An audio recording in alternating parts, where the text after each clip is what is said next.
মৃত ব্যক্তিটা যদি গুনাহগার হয়, চিৎকার দিয়া বলবেন আমারে নিও না, এই কবরের আযাব আমি সহ্য করতে পারবো না। গুনাহগার হইলে চিৎকার দিবে আমারে নিও না, এই কবরে 99টা সাপ আমার জন্য অপেক্ষা করতে আছে। কিন্তু আমার আপনার এই কান্না কেউ শুনবে না। আমার এই দেহটারে যখন মসজিদের গাড়িতে উঠাইয়া দিবেন, কিছু মানুষ গিয়া আমার বিবির কাছে বলবেন, শেষবারের মতো বলছি, তার উপর দাবি থাকলে ছাইরা দাও। আমার মার কাছে গিয়ে বললে আমার মা চিৎকার দিয়ে বলবেন, শেষবারের মতো একবার দেখা, আর আমার ছেলেটারে দেখতে পারবো না, শেষবারের মতো তোমরা একবার আমারে দেখাইয়া লয়া যাও। আমারে শেষবারের মতো দেখানোর জন্য আমার আব্বা আসবে, আম্মা আসবে। ওই সময় আমার এই মসজিদের খাটিয়াতে যখন উঠানো হবে, আমার আত্মীয় স্বজনেরা গাড়ির মতো ড্রাইভার হইয়া তারা নিজেই চলে যাবে। ওই সময় মৃত ব্যক্তিটা তখন বলবেন, আইরে এই দুনিয়ার যারা ছিল সবাই আমার পর, যারা আমার খাটিয়াতে ধরছে তারাই হইল আমার আপন। আল্লাহু আকবার, জোরে বলেন, তারাই আমার আপন। ওই সময় সবাই মিলিয়া যখন তারে কবরের দিকে নেওয়া হবে, কবরের পাশাপাশি যখন চলে যাবেন, আমার আত্মীয় স্বজন থেকে 2 অথবা 3 জন মানুষ কবরে নামবে। যেই মাত্র কবরে নামবেন, ঠিক এমন সময় মসজিদের পালকিটার সিটকারি খুলিয়া যখন লাশটা দিয়া দেয়, মৃত ব্যক্তিটা বলেন, নিমক হারামের দল, এতক্ষণ যারা ছিলে সবাই আমার পর, যারা আমার কবরে নামছে তারাই হইল আমার আপন। এইভাবে যখন লাশটারে কুলে লইয়া আমার আপনার আত্মীয় স্বজন থেকে 2 অথবা 3 জন মানুষ কবরে নাইমা বিসমিল্লাহি ওয়া আলা মিল্লাতি রাসূলিল্লাহ বলে যখন কবরে শোয়া দেয়, খাটিয়া দিতে দিতে যখন কবরটা একটু ছোট হয়ে যায়, এমনি তখন দেখবেন একজন মানুষ 2 পারে লাফ দিয়া উপরে উঠা যায়। লাফ দিয়া যখন উপরে উঠা যায়, এমন সময় মৃত ব্যক্তিটা গুনাহগার হইলে চিৎকার দিয়া বলবেন, যাইও না, এই কবরে আমি কেমনে থাকবো, আমার তো কই যাও। কিন্তু শুনবে না। দ্বিতীয় ব্যক্তিটা যখন উঠে যাবে, তারপরেও সে ডাকবে, আমার তো যাইও না, কিন্তু শুনবে না। তৃতীয় ব্যক্তিটা যখন উপরে উঠে যাবে, ওই সময় কবরওয়ালা বলবেন, এরে নিমক হারামের দল, এই দুনিয়াতে কতই না কিছু করলাম, কিন্তু কেউ আমার সাথে আসলি না। আমারে আপনারে কবর দিয়া সবাই যখন নিদয়া নিষ্ঠুরের মতো একা একা ফালাইয়া চলিয়া যায়, নবী বলেন, যেই ব্যক্তি তাবারাকাল্লাযী বিয়াদিহিল মুলুক, যারা এই মুলুক নামক সূরাটার আমল করে, আল্লাহর নবী বলেন ওই লোকটার আত্মীয় স্বজন কেউ না গেলেও ওই সূরাটা পাখির সুরত দইরা সেই কবরের ভিতরে ঢুইকা যায়, কবরের ভিতরে ঢুইকা যায়। ওই সময় আমার আপনার আত্মীয় স্বজনেরা যখন বাড়িতে চলে আসেন, 2 জন ফেরেশতা আমার আপনার কবরে হাজির করে দেন। কে? আওয়াজ দিয়া বলেন, কে? ওই সময় 2 জন ফেরেশতা যখন চলে আসেন, কবরওয়ালা আর ফেরেশতার মাঝখানে কুরআনুল কারীম এইভাবে দাঁড়াইয়া যায়। ফেরেশতারা বলবেন, কে তুমি? কুরআনুল কারীম দেখে বলবেন, আমি হইলাম কবরওয়ালার বন্ধু। এখানে তো আবার বন্ধু কেমনে? বলে, তোমরা কেন আসছো? বলে, পরীক্ষা প্রশ্ন করার জন্য আসছি। এবার কুরআনুল কারীম এইভাবে তার ডানা খুইলা দিয়া বলবেন, তোমাদের কিছু বলার থাকলে আমার কাছে বলো। আমার এই বন্ধুটা ঘুমাইতেছে, আমার বন্ধুর ঘুম ভাঙানো যাবে না। আরে আসমানের মালিক আল্লাহ, চালাকচর গ্রামে আব্দুল করিমের আব্দুর রহিমের কবরে আমরা গিয়েছিলাম গো, প্রশ্ন করতে চাইলাম, কিন্তু কেউ আমাদেরকে প্রশ্ন করতে দিল না। একজন বালক কোন কোন কিতাবে আসছেন বালক, কোন কোন কিতাবে আসছেন পাখির সুরত ধরে দাঁড়ায়া যাবে। আমার আল্লাহ বলবেন কেন দিল না, জিজ্ঞাসা কর কি চাই, জিজ্ঞাসা করিয়ালো।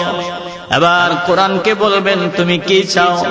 কোরআনুল কারীম বলবেন এই কবরওয়ালা হচ্ছে আমার বন্ধু, আমার এই বন্ধু আমাকে রাতে দিনে তিলাওয়াত করছেন, আমারে মোহাব্বত করছেন, আমারে চুমা লাগাইছেন, আমার বন্ধু আমারে আপন বানাইছে। দুনিয়াতে আমি তার কোনো উপকার করতে পারি নাই, আজকে এই কবর জগতে আসছে, তার আত্মীয় স্বজনকে ওই কবরে আসে নাই, আমি আসছি আমার এই বন্ধুরে উপকার করে না, যা না করে যাব না। আর সত্যিকারের বন্ধু তো সেই জন যে বন্ধু বিপদের সময় কাজে লাগে। কথা ঠিক না ঠিক? এবার কোরআনুল কারীম ফেরেশতাদেরকে বলবেন আমার এই বন্ধুটারে যতক্ষণ পর্যন্ত জান্নাতের মেহমান না বানানো হবে ততক্ষণ পর্যন্ত আমি তার কবর থেকে যাব না। ফেরেশতারা বলবেন মালিক এই কবরওয়ালার বন্ধুকে জান্নাতে না দিলে সে যাবে না। আমার আল্লাহ তাআলা বলবেন আরে এটা তো দুনিয়ার কোনো বন্ধু নয়, দুনিয়ার কোনো বন্ধু নয়, এটা হইল আমি আল্লাহর কালাম। আমি আল্লাহর কালাম যারে বন্ধু বলে ঘোষণা দিল, আমার এই কালামের ঘোষণার কারণে আমি আল্লাহ কবরওয়ালারে জান্নাতি বানায়া দিলাম। কোরআনের দাম আছে না নাই? আওয়াজ দিয়া বলেন দাম আছে না নাই? পায়ে হাত দিয়া বইলা যায় কোরআনটারে মহব্বত করেন। এই মাদ্রাসায় কোরআনওয়ালারে আপনি মহব্বত করেন, মাদ্রাসার রক্ষণাবেক্ষণকারী হয়ে যায়। এক একটা কোরআনওয়ালার কত দাম। কোরআনওয়ালার সিনাটা কবরের মাটি খাইতে পারে না। কোরআন আপনি পড়তে জানেন না, কোরআনকে আপনি মহব্বত করেন, হইতে পারে মহব্বত করার কারণে আল্লাহ আপনার কবরের আযাব মাফ কইরা দিতে পারে। আমাদের আকাবিরে আসলাফ, আমাদের বুজুর্গরা ইতিহাস লিখেছেন, সত্য ইতিহাস, সত্য ঘটনা। ইন্ডিয়ার জমিনে একজন এমন একটা রাজ্য ছিল যে রাজ্যের ভিতরে মুসলমান, কিন্তু তারা মুসলমানের নিয়ম কানুন তারা বুঝে না। এই রাজ্যের ভিতরে একজন লোক দুনিয়া থেকে বিদায় হয়ে গেছেন, মারা গেছেন। আপনাদের খারাপ লাগতেছে?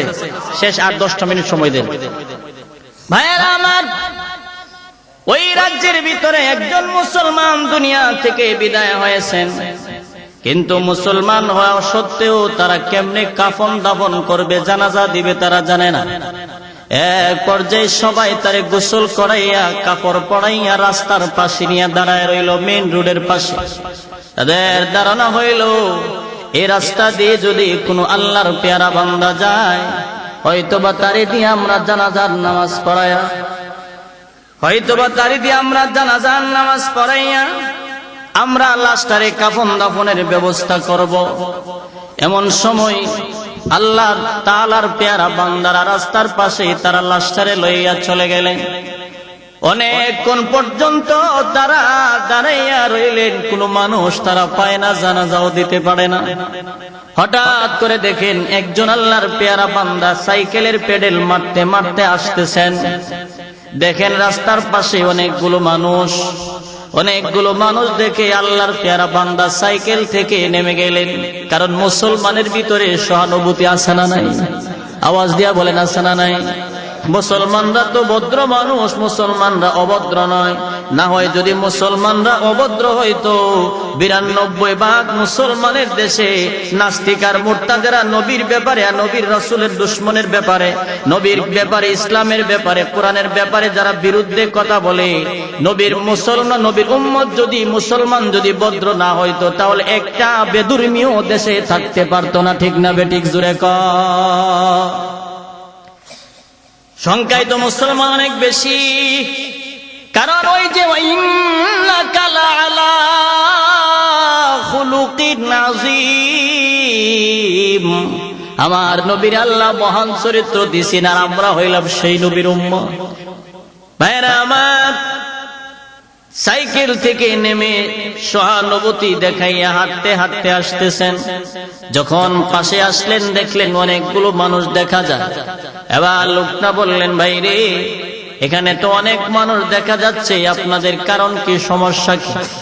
একজন দৌড়ে গিয়ে বলেন, ভাই ওই যে দেখেন রাস্তার পাশে আমাদের একজন ভাই দুনিয়া থেকে বিদায় হয়ে গেছে, তার জানাজা আমরা দিতে পারতেছি না, তারে কবরস্থ করতে পারতেছি না, আমরা জানি না।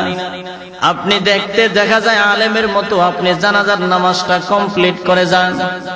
ঠিক এমন সময় আল্লাহর সেই পেয়ারা বান্দা বলেন, যুবক ভাইরা রে, আমি তো সরকারি চাকরি করি, আমার অফিসে যেতে হবে, আমি এখন দিতে পারবো না। মুসলমানেরা কান্দা দিয়া বলেন, ভাই রে, তাহলে কি লাস্টারে বিনা জানাজায় আমরা কবর দিয়া দিতাম নাকি? মুসলমানের দিল নরম হয়ে গেছে। লোকটা তার কথা শুনিয়া জানাজার নামাজটা কমপ্লিট করে বললেন, আমাদের লাস্টারে আপনি কবরে নিজের হাতে শোয়া দিয়া যান। নিজের হাতে লাস্টারে কবরে শোয়া দিলেন। যখন লাস্টারে কবরের ভিতরে শোয়াইয়া দেয়, লাশের কাজ কমপ্লিট হওয়ার পরে ওই তার চাকরিতে অফিসে চলে গেলেন। যেই মাত্র অফিসের ভিতরে ঢুকছেন, এমনি তখন প্রধান কার্যালয় থেকে আওয়াজ আসছে, যার যার এনআইডি কার্ড শো করতে হবে, সার্টিফিকেট দেখাইতে হবে, না হয় চাকরি থেকে বরখাস্ত। লোকটার সাথে সাথে তার পকেটে হাত দিলেন। পকেটে হাত দিয়া দেখেন তার সার্টিফিকেট আর নাই। চিন্তা করলেন, আমি কোথায় হারাইলাম? চিন্তায় বিমূর হয়ে গেলেন। হঠাৎ করে মনে পড়ল, রাস্তায় আসার সময় আল্লাহর একজন পেয়ারা বান্দার কবরে যে আমি আমার কার্ডটা রেখেছিলাম, হয়তোবা সেখানে পড়ে গিয়েছেন, তারপরেও শুন নাই। কিন্তু সন্দেহ তার এই কবরে হয়তোবা আছে। দৌড়ায়া তারা সবাই এই গ্রামে ওই লোকটা চলে গেলেন। গিয়ে দেখেন কিছু মানুষ বাড়িতে যাচ্ছেন, কিছু মানুষ তার জন্য কাঁদতেছেন। দূর থেকে ডাক দিলেন, এলাকাবাসী রে,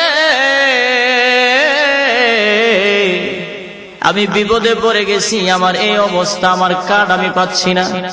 যদি আমি কার্ডটা না পাই তাহলে আমার চাকরিটা হয়তো আজকে চলে যাবে। আর আমি যদি চাকরি না করতে পারি, আমার আত্মীয় স্বজন সবাই না খাইয়া মরতেও পারে। এটা আমার সম্বল, এটার উসিলায় আল্লাহ আমারে চালায়। তবে আপনারা যদি একটু আমারে হেল্প করেন, একটু আমারে সহযোগিতা করেন, এই কবরটা যদি আপনারা একটু খনন করে আমারে দেখান, আমার সন্দেহটা দূর হয়ে যাবে। মানুষেরা ভাবলো লোকটা আমার উপকার করছে, আমরাও তার একটু উপকার করি। সবাই নতুন কবর খনন হবে। গ্রামের মানুষ সবাই কবরের পাশে গিয়া দাঁড়াইয়া রইলেন। যেই মাত্র কবরের পাশে গিয়া দাঁড়াইলেন, আস্তে আস্তে একজন ব্যক্তি মাটি খনন করতে শুরু করলো।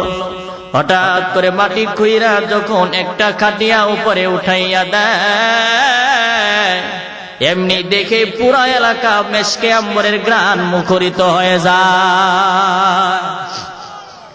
আগন্তুক লোকটা চোখের পানিগুলো ছেড়ে বলেন, মালিক, এরে আসমানের মালিক আল্লাহ, এমন মেশকে আম্বরের গ্রান আমরা কোন জায়গা থেকে পাচ্ছি গো? খাটিয়াটা যখন সরানো হইল, লোকটা তার এনআইডি কার্ড আছে কিনাই দেখার জন্য মাথাটা বাড়ালো। মাথাটা বাড়াইয়া দেখেন কবরের ভিতরে আর কোনো মাটি নাই, সুন্দর একটা ফুলের বাগান হয়ে আছে। আরো আসতে কোন সুবহানাল্লাহ।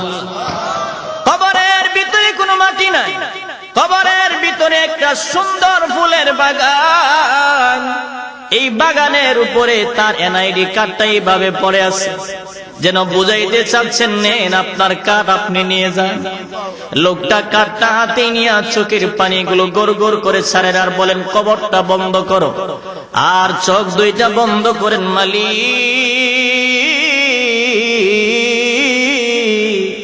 উনি তোমার কেমন বান্দা গো, নিজের হাতে আমি একটু আগে শোয়া গেলাম, নিজের হাতে মাটিতে আমি শোয়াইলাম, কিন্তু এখন আইসা দেখলাম কবরে মেশকে আম্বরে গ্রান আর সুন্দর ফুলের বাগান।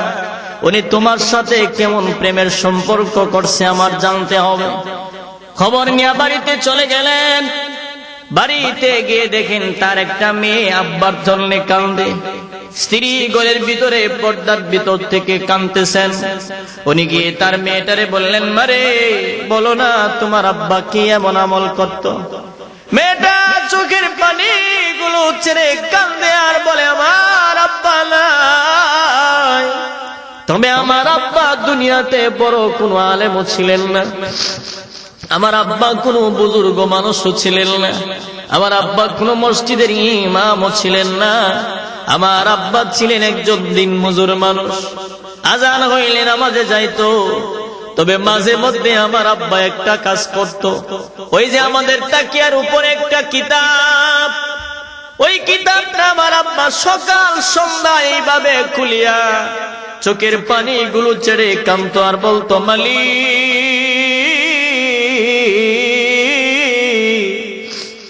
আমি তোমার ভাষা জানি না, তবে এখানে তুমি যা বলেছ সব সত্য বলেছ। আল্লাহু আকবার, জোরে বলে। হে মালিক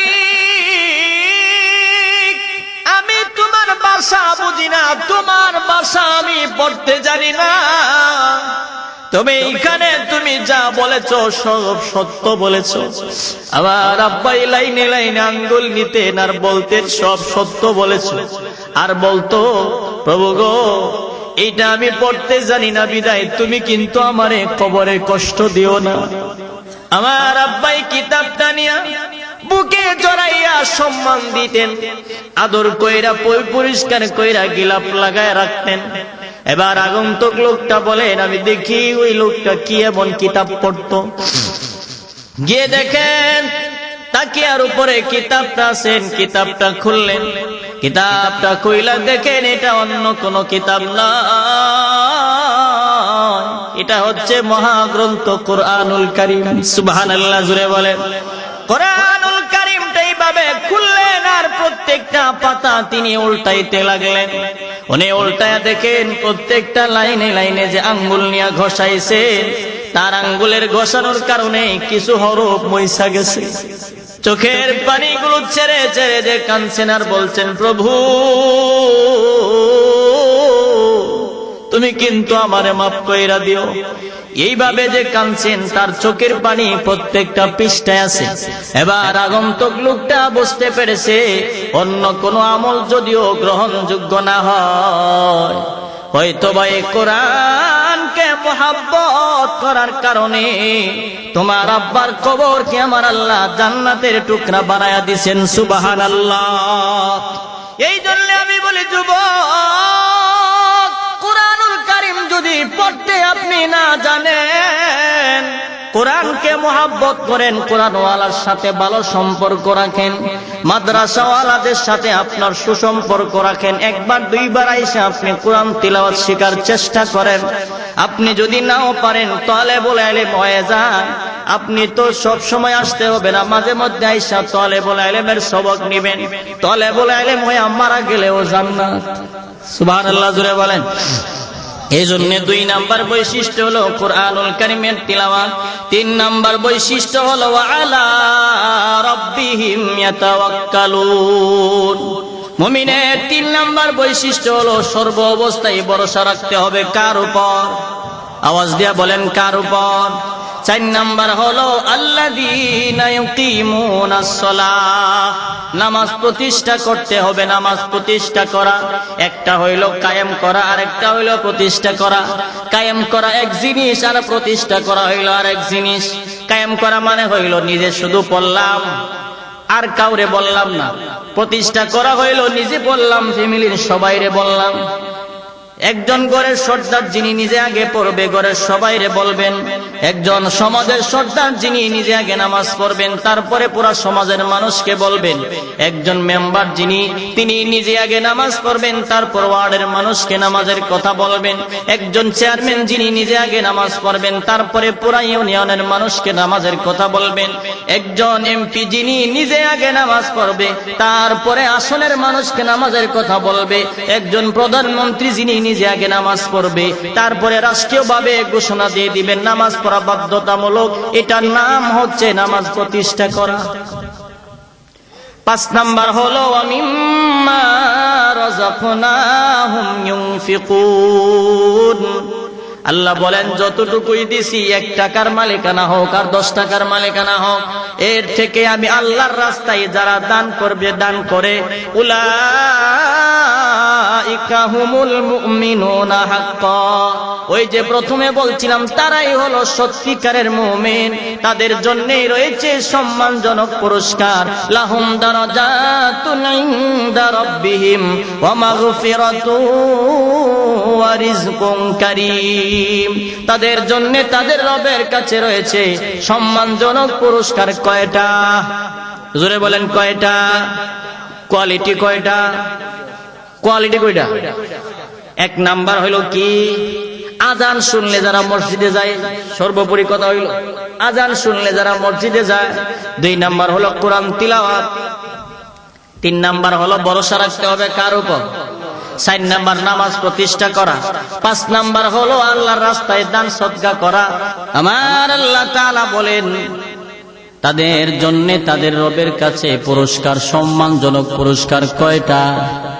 আল্লাহ বলেন বান্দারে, পুরস্কার কিন্তু এমনি এমনি তোমাদেরকে আমি আল্লাহ দিব না, কেমন যোগ্যতা সম্পন্ন হইলে তোমারে আমি আল্লাহ দিব। এবার শোনো, আমার আল্লাহ তাআলা আমারে আপনারে 2টা পুরস্কার দিবেন, এমনি এমনি দিবে না।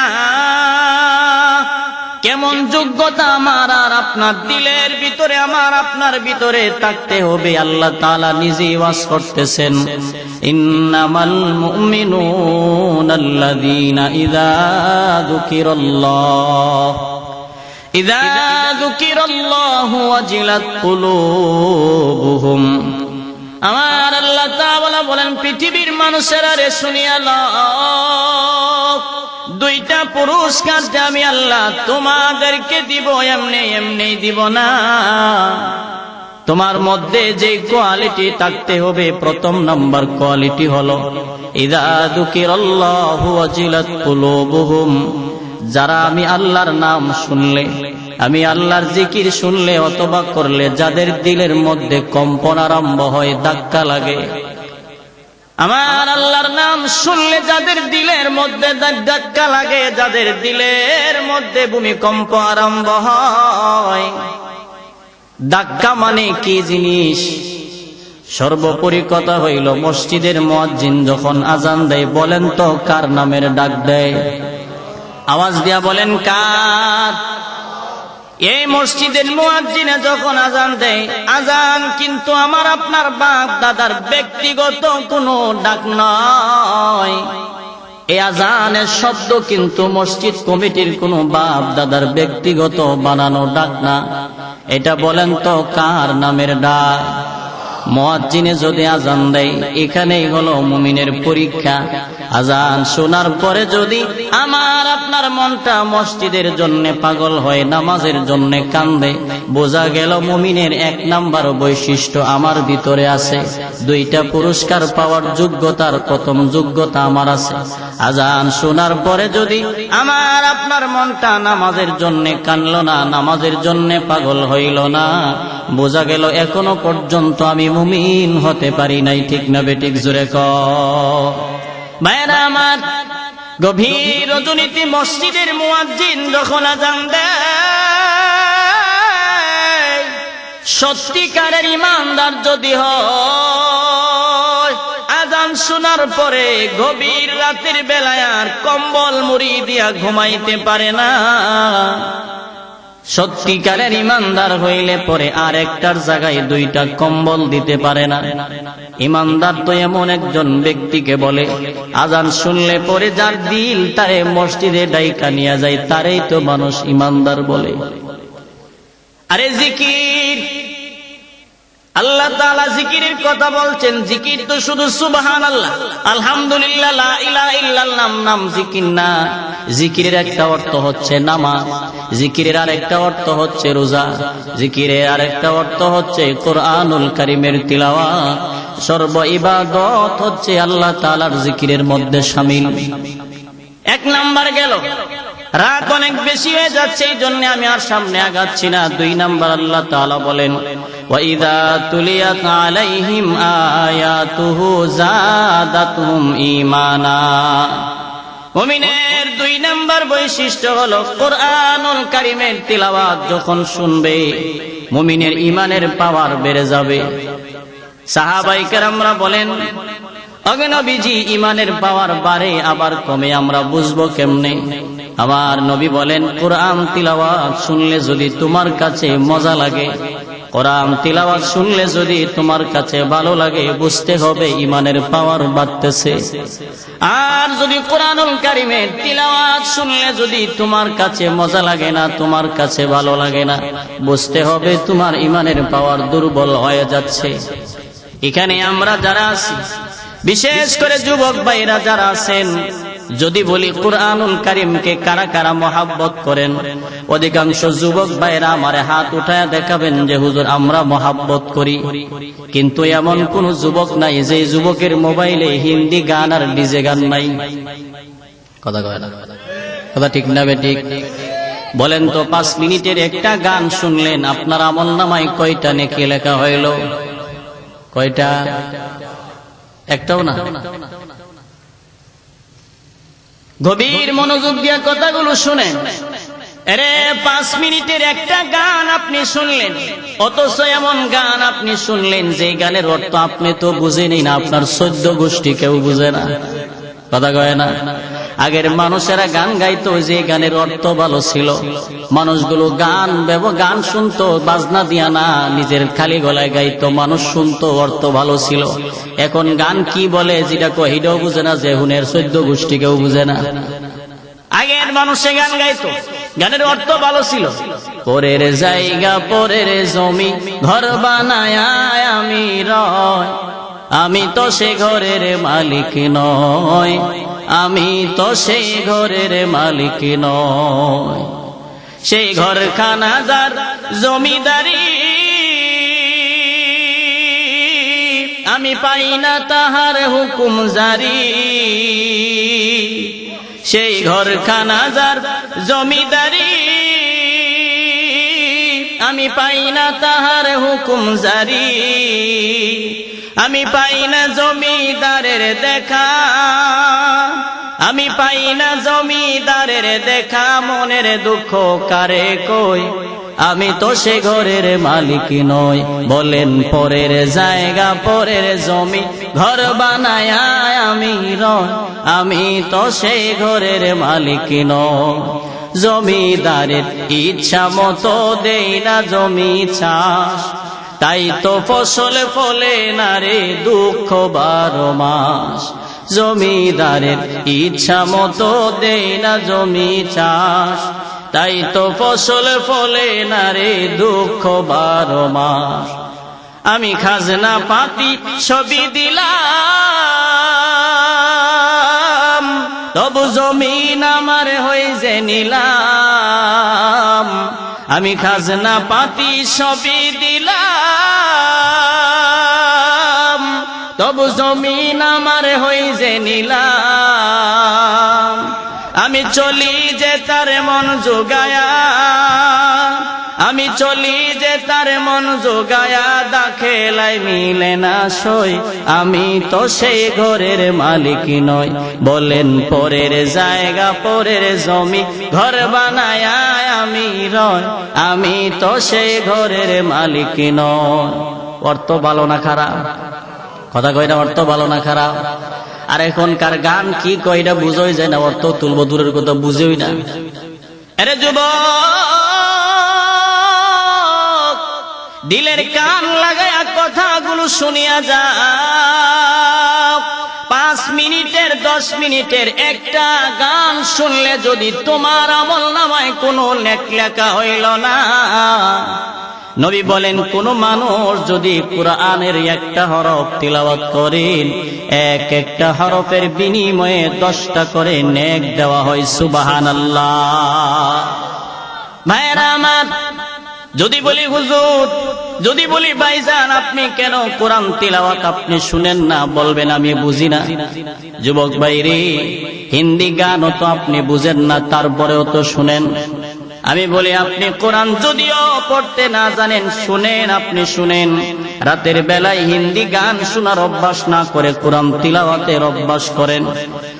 করতে মধ্যে আপনি ঘুমায়া যান, হইতে পারে যদি আপনার জিন্দেগীর হায়াতের সূর্যটা ডুবিয়া যায়, আজরাইল যদি ওই সময় আপনার কাছে দাঁড়ায়া যায়, আর যদি আয়েশা দেখে আপনি কোরআন তিলাওয়াত শুনতেছেন, আজরাইল ডেকে বলবেন, মালিক,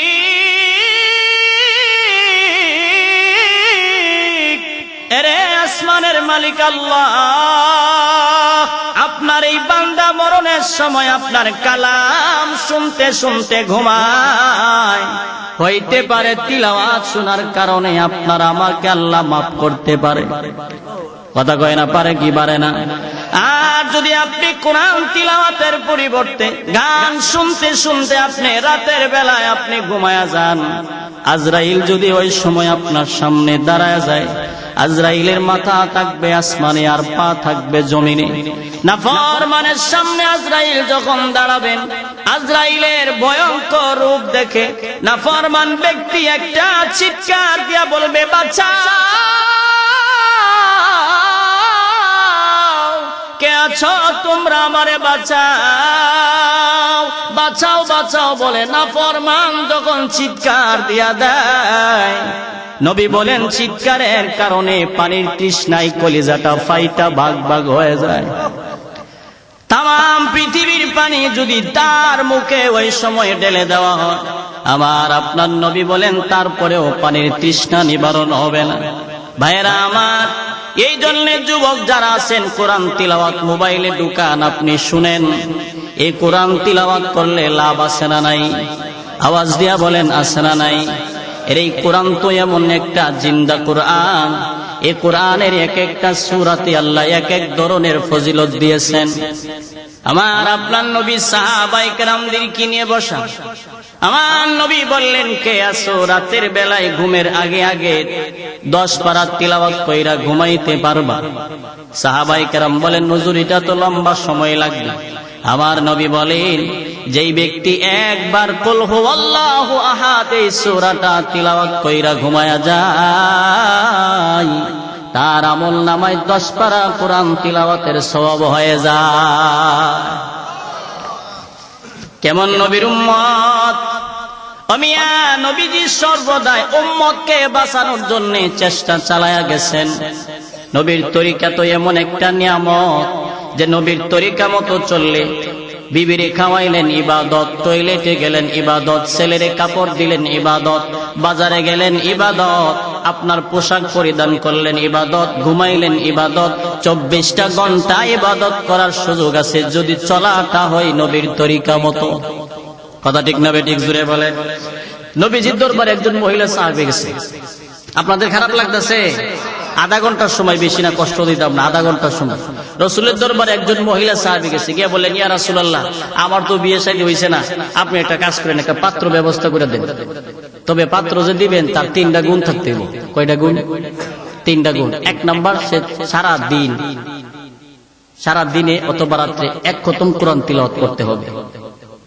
সুবহানাল্লাহ। কালকা কই শর্তটা শুরু না, বড় কথা কয় না। 2 নাম্বার হলো সারা রাত ইবাদত করতে হইব। 3 নাম্বার হলো সারা বছর রোজা রাখতে হবে। নবীজি বললেন, বিয়াও বইবা আবার এমন শর্ত খুঁজো? আরে বাপ রে বাপ। আচ্ছা, সাহাবায়ে কেরামদেরকে বললেন, কে আছো বিয়া করবা? এই মহিলারে দাঁড়াও। বিয়ার কথা শুনলে আবার কেটা কারণ দাঁড়ায় গেছে সব। দেখবেন আমাদের মুরব্বী যারা আছে, দাদা বয়স যদিও আসে, কানে কানে গিয়া যদি বলেন, দাদা বিয়া কি আর একটা করবে? হ্যাঁ, উচিত ছিল আপনার দমক দেওয়া, দমক দিত না। আমার কাছে ওনার কেটা দিব, বোঝা গেল দিলে বুইরা করলো। হ্যাঁ, কথা কোন ঠিক না বেটি? আমার কাছে আর কেটা দিব। অত সত্য কথা, এই কি করছ, আমি বিয়ে করবো নাকি? আমি বিয়ে করতাম না। না, আমার কাছে আর দিব, মনে মনে খুশি। মানে এটার কথা বললে সবাই খুশি, কথা ঠিক না? তবে বেড়াত খুশি হইল, বিড়ি কিন্তু আর খুশি। ভাই সাহেব সাবাইলাম, কি বলে তুমি করতা লাখালা বুড়া লাগে লেবো, কই যাও, যাই তোর মামলা দিতাম, আমার তুই আরেকটা করতে। যাই হোক, একাধিক বিয়া করার হুকুম ইসলামে আছে না নাই? জোরে বলেন, আছে না নাই? তো ওগুলোর জন্য না। তুমি রিক্সা চালাও, ডিলিটা ডিলি খাইতে না, তুমি তো 4 বিয়া করো, তোর যে বউ মুরাইছে না, এটা বেশি করছি। কথা ঠিক না বেটি? আরেকবারের কোটি কোটি টাকা সম্পদ, হ্যাঁ সম্পদ খরচ ওই বিদায় বিয়ে করে না, হ্যার উপরে বিয়ে করার দায়িত্ব এর জরুরি। আর তুমি রিক্সা চালাম, তোমার ডিলি খরচ হয়ে যায়, তুমি 3টা বিয়ে করছো, হ্যাঁ ময়মনসিংহ একটা, কিশোরগঞ্জ একটা, মাধবদী একটা, 3টা করে পড়িছে, 3 বই মামলা দিয়েছে আর জেলতে পারি দেন, আছে না নাই? যাই হোক, ওই মহিলা বলতেছেন নবী গো আপনি ব্যবস্থা করেন।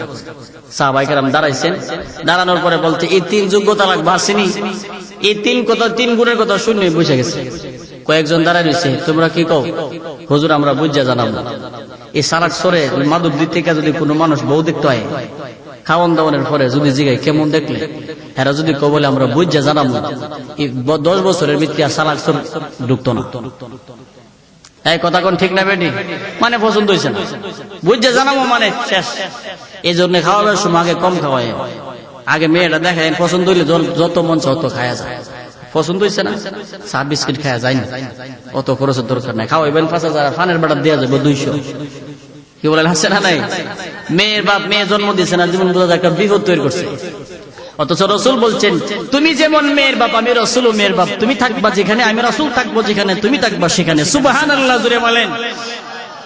মেয়ে হইলে আমরা খুব মন বেজা, ছেলে হইলেও সালাম চোর থেকে ঠেলা গাড়ি দেয় মিষ্টি লয়ে মনে উঠতে থেকে লয়ে, আর মেয়ে হইলে কি হয়েছে আল্লাহ দিছে একটা, ঠিক আছে আল্লাহ দিছে একটা, জীবন বোঝা যায় আল্লাহ এর উপরে কি জুলুম ডানা করছে।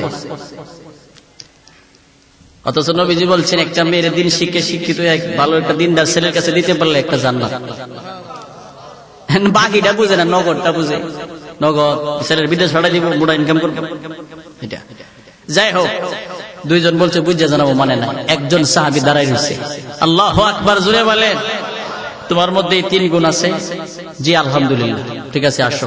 2 জন একসাথে করলেন, 2 জন একসাথে কইরা নবীজি বিয়ের কাজ সম্পন্ন কইরা বাড়িতে পাঠায় দিছে। শর্ত তো ছিল রাতের বেলা ইবাদত করবো সারা রাত। সাহাবী বাড়িতে গিয়ে এশারের নামাজ পড়া খাওয়া দাওয়া কইরা ঘুমাই রইছে। যেই মাত্র ঘুমাইছে, বিবির মনে তো শান্তি লাগে না, বেচারা না কুচিন রাত্রে ইবাদত করবো, এখন ঘুমাইছে কেন? 10টা 11টা ভাবছে যে শরীর ক্লান্তি একটু পরে উঠবো, 12টা 1টা হয়েছে এরপরে উঠে না, 2টা বাজছে এরপরে উঠে না, এখনো যে উঠে না। আগামীকাল রোজা রাখতে হলে সেই খাওয়া লাগতো না, কথা কয় না? শর্ত তো ছিল পরের দিন রোজা রাখবো, যদি রোজা রাখে তাহলে তো সেহরি খাইতেইব, এখনো সে যে উঠে না। বিবির মনে টেনশন, বিবির মনে চিন্তা, স্বামী কেন ইবাদত করে না। আমরা মা বোনরা চিন্তা হলো ঘরের ডিসলাইন কেড়ে ঠিক করে দেন। আপনাদের এখানে মনে হয় ডিসলাইন নাই, আল্লাহ দিলে এখানে সব মনে বাজিদ বুঝতাম মির্দল আর হাসান বসরি আর রাবিয়া বসরির মতো সবাই নাকি তা। যাই হোক, ওই মহিলা টেনশন কেড়ে ইবাদত করে না। আর আমরা মা বোনরা তো ঈদের সময় জিগা কত দিবা মার্কেটের লাগি, 5000 দিল হইতো না, আমার একটা শাড়ির দাম 5000টা তুমি দিলে। আরে বিদেশ গিয়ে কত কষ্ট, যে রাইতের দিন বানা দিনের রাত বানা, আর এইটা বউ পায় আসে হেও বলো যাওয়ার আগে বউ নামে এখন করে তুইছে। আর বউ একটা ফিসা দেখলে লম্বা একটা মোবাইল লিয়া মানে ব্যাগটার ভিতরে ইচ্ছা করলে মোবাইলটা থইতো না, হাতে মোবাইল দিলে বাজারে যায় বার বুঝাইবো আমরা করে তাই সৌদি আরব তাই, কথা কয় না? মোবাইলটা লিয়ে বুঝাইবো আমরা করে তাই সৌদি আরব তাই। এই সালাদ তোর বাজারে ভিডিরে যত বেটা ছিলি আমাদের অত বেটা ছিল না, কথা কয় না? ভাবি নাম্বারটা দিয়ে যাই মাল ভাড়াই দিব না। আর মহিলা দোকানে গেলে আমার মতো পুরুষের কোনো বিল নাই। যদি জিজ্ঞাসেন যে আমার একটা ফ্যান আসছিল, এই ফাঁকাটা 2 জন মহিলা কাস্টমার থাকলে হ্যাঁ তোই ঠাড়া মিশা কথা বলে নাই ভাই ফ্যান নাই, কারণ আমরা তো 100 টাকার ফ্যান বিছাই 20 টাকা লাভ করতো না, আর এই বিড়িতে 100 টাকার কাপড় বিছাই বেড়া 200 টাকা লাভ করতো। একদিন বাজারে গেছি, মহিলারা যে কেমন হেরাতে কেমন দোয়া, এটা দোয়া একটা কি জিনিস জানি লইছে, বেড়া দাম চাইছে 300 টাকা, আমার হিলা কইতেছে আমরা 290 টাকা কইলেন, দাম চাইছে কত? আমার কইতেছে, আমি কইতাম 290 টাকা কইলে। তো মনে মনে কই এর লেগে গো, পরে আমি কই যাক আজগার বাজার থেকে জিনিস নেওয়া লাগতো না, আমি মন মতো করে নিব লোন জায়গা আমরা লই আর বাজার ভিতরে আমার যেত বুঝ জ্বালছি। যাই হোক, মহিলার মনে কষ্ট। ভাইরা আমার, বিবির আদর করেন, মহব্বত করেন, কিন্তু অসুবিধা নাই। হাসরের দিন আপনার বিবি আপনার বিরুদ্ধে মামলা দায়ের করবে, আমার স্বামী আমারে নামাজের কথা বলে নাই, আমার বাবা আমারে নামাজের কথা বলে নাই, আমার বড় ভাই আমারে নামাজের কথা বলে নাই, বড় ভাই বাবা স্বামী এবং ছেলে হাসরের দিন আল্লাহ তাআলার কাঠগড়ায় দাঁড় করাবে আমাদের মা বোনেরা, আমাদের বিবি, আমাদের মা, আমাদের বোন আমাদের ব্যাপারে মামলা দায়ের করবে। মহব্বত করা যাবে, কিন্তু এমন কাজ করা যাবে না যেই কাজের দ্বারা আমাকে হাসরের দিন মামলা দায়ের করবে। কথা ঠিক না বেঠিক? জুড়ে কও। মহিলার মনে টেনশন, নামাজ তো পড়লো না, তাহাজ্জুদ তো পড়লো না, রোজা রাখবো সেই খাইলো না, ফজর আজান দিছে পরে সাহাবী উঠছে ঘুম থেকে, উঠার পরে নাস্তা দাও, ফজর নামাজ পড়ে আয় নাস্তা দাও, ও তুমি না রোজা রাখবা, বাসি তো সেই রেখাইছো না, তুমি রোজা রাখবা, নাস্তা দাও, নাস্তা দিল, তুমি নাস্তা খাও, তোমার লগে আর কোনো কথা নেই, আমি রসুলের দরবারে গেলাম। নবীজির দরবারে গেলেন, আর সাহাবী ভাবে নাস্তা রাস্তা করে রিল্যাক্সে যাই, আমিও যাবো, এবিডিকে মামলা দিলে তো আমার রসুল ডাকবো, আমিও যাই। সাহাবী পিছন পিছন গেছেন, গিয়া শুনতেছে বউ বিচার দিতেছে নবীজির কাছে। নবীজি বললেন, কেউ তোমার মধ্যে বলে কোনো গুণ নাই, তুমি কোনোটাই পালন করছো না, ইবাদত যা করার কথা ছিল একটা করছো না, কথা ঠিক না বেঠিক? হ্যাঁ কো হুজুর, আমার বউ যেটা কইছে এটাও ঠিক, আমি সব পালন করছি, এটাও ঠিক। নবী কো মাইল লাগাইতেছ, দুটোটা ঠিক হইলে উত্তর দেবো কেমনে, ফেস ভাঙ্গুম কেমনে? কই ইয়া রাসূলুল্লাহ, প্রথম শর্ত ছিল আপনি নবী বলছেন, আমার বিবিও বলছে দৈনিক রাতের বেলায় এক খতম কোরআন তিলাওয়াত করতে হবে। ওগো নবীজি, আমি এইটা কেমনে পালন করছি জানেননি? আপনি নবী না বলছেন একবার কুল হুয়াল্লাহ সূরাটা তিলাওয়াত করলে 10 পারা কোরআন তিলাওয়াতের সওয়াব হয়।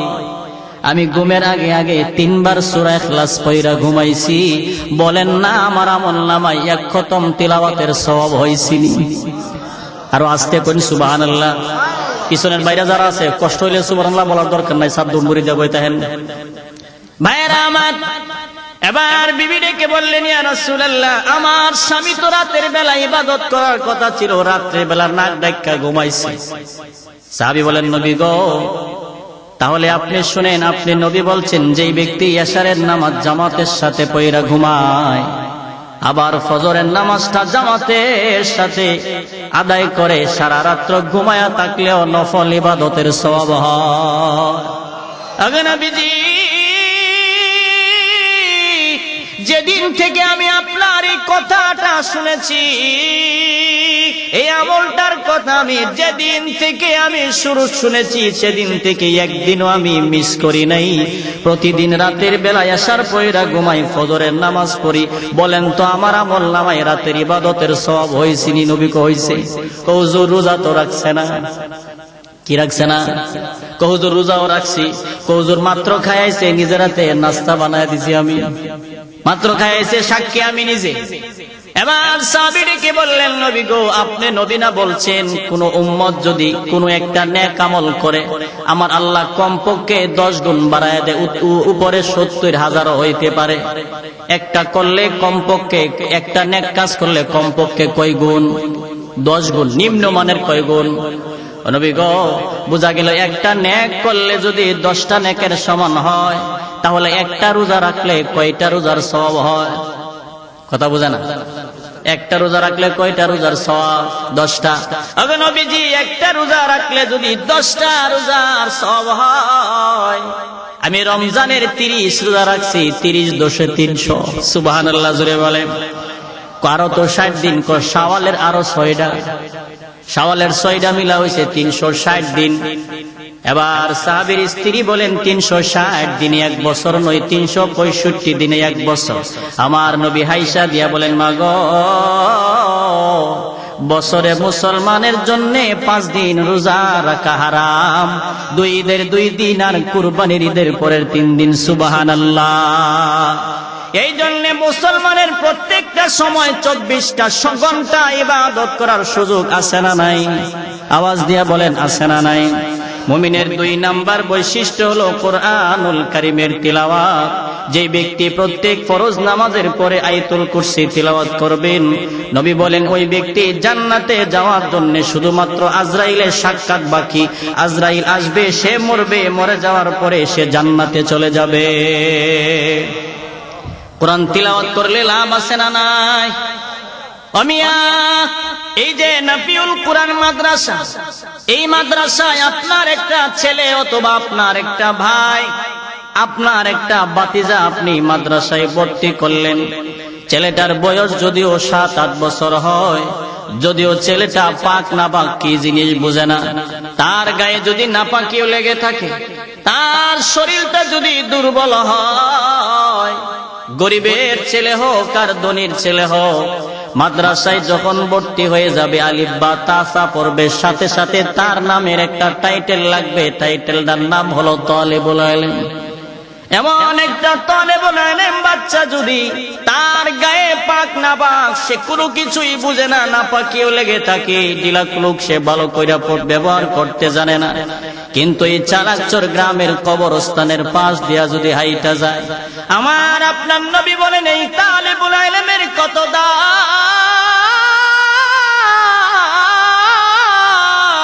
এই তালেবুল ইলমের কত সম্মান। এমন একটা তালেবুল ইলম যদি কবরস্থানের পাশ দিয়া সে হাইটা যায়, আমার নবী বলেন তার খাতিরে কমপক্ষে 40 দিন পর্যন্ত কবরের আযাব বন্ধ হয়ে যায়। আর একটু জোরে বলেন না সুবহানাল্লাহ। কোরআন পড়াইলে লাভ আছে না নাই? আর একটু জোরে বলেন লাভ আছে না নাই? এই মাদ্রাসায় আপনার একটা ছেলে ভর্তি করলে, সে কোরআনটা হেফজ করলো, মুখস্থ করলো, একটু আগে হাফেজ সাহেবদের হাফেজদেরকে পাগড়ি দিল। ভাই রে, মনে করছেন একটা ছেলের ইঞ্জিনিয়ার বানাইছেন, মাস্টার বানাইছেন, বুঝি কামিয়াব হয়ে গেছেন। একটু আগে যে ছাত্রদের মাথায় পাগড়ি দিয়া তাদেরকে সম্মান দেওয়া হয়েছে, এক একটা কোরআনের হাফেজের ব্যাপারে আমার আপনার নবী কি বলছেন? মান ক্বারাআল কুরআন ফাস্তাযহারাহু ফাআহাল্লা হালালাহু ওয়া হাররামা হারামাহু আদখালাহুল্লাহুল জান্নাহ। আমার আপনার নবী বলেন এক একটা কোরআনের হাফেজ দুনিয়াতে হালাল হারাম মাইনা সে যদি মারা যায়, আমার আল্লাহ তাআলা হাফেজে কোরআনকে বলবেন যাও তুমি জান্নাতে ঢুইকা যাও। সুবহানাল্লাহ, জোরে বলেন। এমন সময় কোরআনের হাফেজ ডাক দিয়া বলবেন মালিক,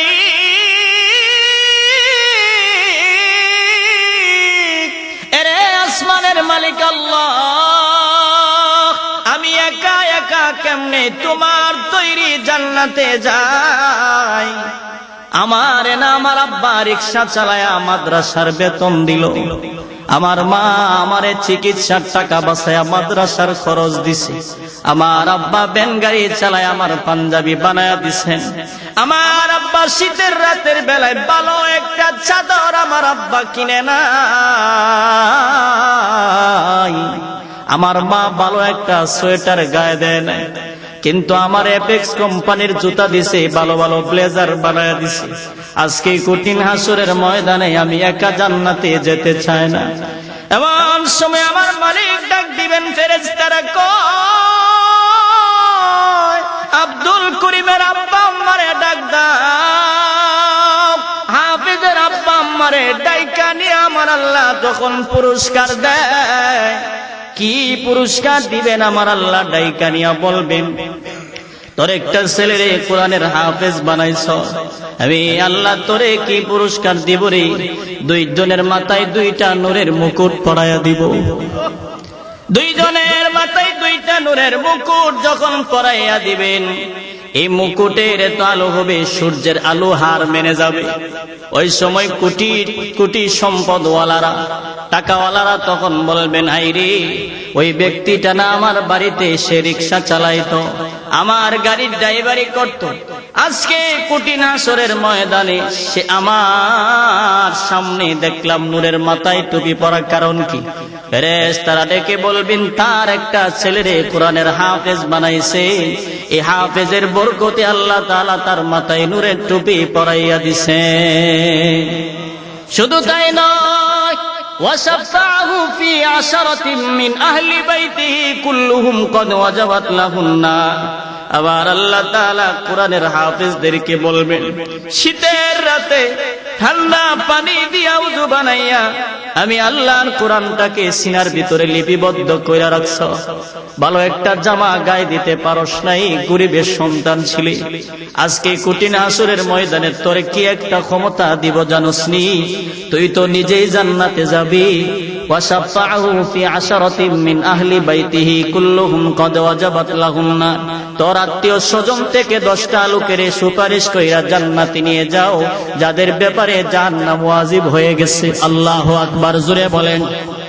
শুধু তাই নয়, আমার আপনার নবী বলেন ইকরা ওয়ারতাকি ওয়ারাত্তিল কামা কুনতা তুরাত্তিলু ফিদ দুনিয়া ফা ইন্না মানজিলাকা ইনদা আখিরি আয়াতিন তাকরাউহা।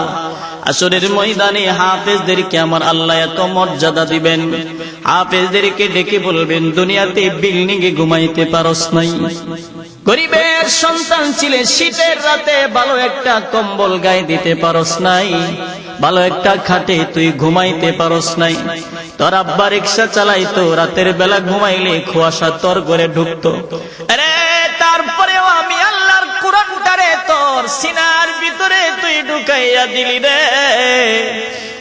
আজকে এক একটা আয়াত তুমি তিলাওয়াত করো আর এক একতলা বিল্ডিং এর উপরে উঠতে থাকো। এইভাবে কোরআনের হাফেজ 6666 খানা আয়াত সে তিলাওয়াত করবেন।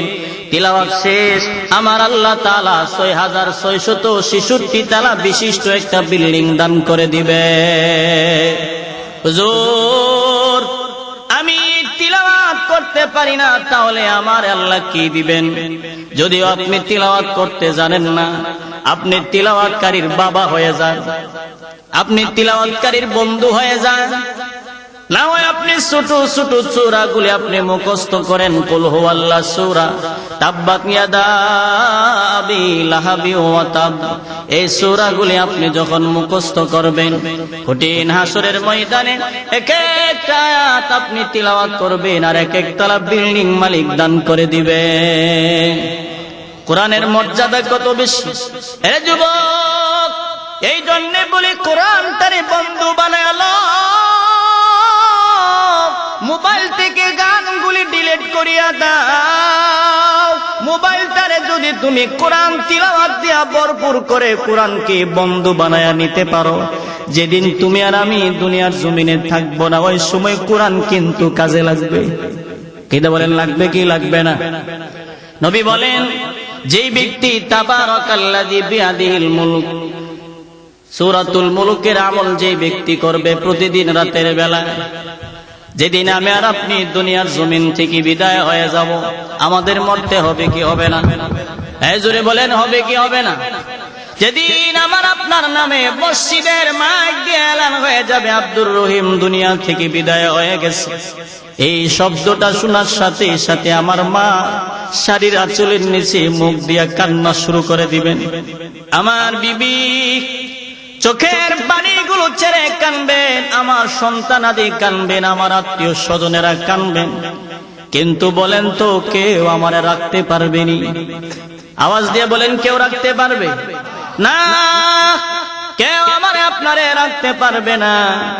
আমার কিছু আত্মীয় স্বজন আমার মরার খবর শুনে বাড়িতে ঢুকবে, আমার বন্ধু বান্ধবেরা আমার বাড়িতে আসবে। যদি আমি ভালো হই আমার প্রশংসা করবে, খারাপ হইলে নিন্দা করবে। এর ভিতর থেকে কিছু মানুষ এসে বলবেন, যাও বাজারে যাও, দেখো যারে বাস থাকলে কাইটা নিয়ে আসো, না হয় বাজার থেকে নিয়ে আসো। আবার কিছু মানুষ এসে বলবে, দেও তার 3.5 হাত বডির একটা মাপলো। আমার আত্মীয় স্বজন থেকে কোনো একজন মানুষ আসবে, আমার 3.5 হাত বডির একটা মাপ নিবেন, আর উনি হবেন আমার জীবনের শেষ দর্জি, শেষ টেইলার। লম্বা একটা ফিতা দিয়া অথবা লম্বা একটা রশি দিয়া আমার আপনার দেহের মাপ নিবেন, আমি কতটুকু লম্বা। আমার জামা বানানোর জন্য 2-3 জনকে বাজারে পাঠাইয়া দেওয়া হবে। এমন একটা জামা বানাবেন যেই জামার পকেট নাই, কোনো সেলাই নাই, কোনো কলার নাই, বুতাম নাই। কথা ঠিক না বেঠিক? জোরে কোন। আমার আত্মীয় স্বজনেরা বাজারে যাবেন, আবার কিছু মানুষ বড়ই পাতার গরম পানির ব্যবস্থা করবেন। আবার কিছু মানুষ আমার আত্মীয় স্বজন একটা গাড়ি আনতে যাবেন, যে গাড়িটার নাম হবে মসজিদের পালকি। এই মসজিদের পালকিটা যখন আনতে যাবে, যে পালকিটা চলতে গেলে, যে গাড়ি চললে কোনো তেল পেট্রোল লাগে না, ডিজেল লাগে না, এটার ড্রাইভার হয়ে যায় আমার আপনার আত্মীয় স্বজন। আমার আপনার আত্মীয় স্বজনেরা চালক। এইদিকে আমার বাড়ির কোনো একটা পাশে আমার একটা পর্দা টানায়া গোসল দেওয়ার জন্য তারা নিয়ে যাবেন। আমারে পর্দার ভিতরে ঢুকাইয়া দামি দামি জামাগুলো খুইলা আমারে 3.5 হাত বডিটারে উলট পালট কইরা তারা গোসল দিবেন। এইদিকে মসজিদের পালকিটা বাড়িতে ঢুইকা যাবেন, আমার জামা লইয়া বাড়িতে প্রবেশ করবেন, আমার জন্য কবর খনন করা হয়ে যাবে, এইদিকে আমার জন্য খাটিয়াও কাটা হয়ে যাবে, আমার জন্য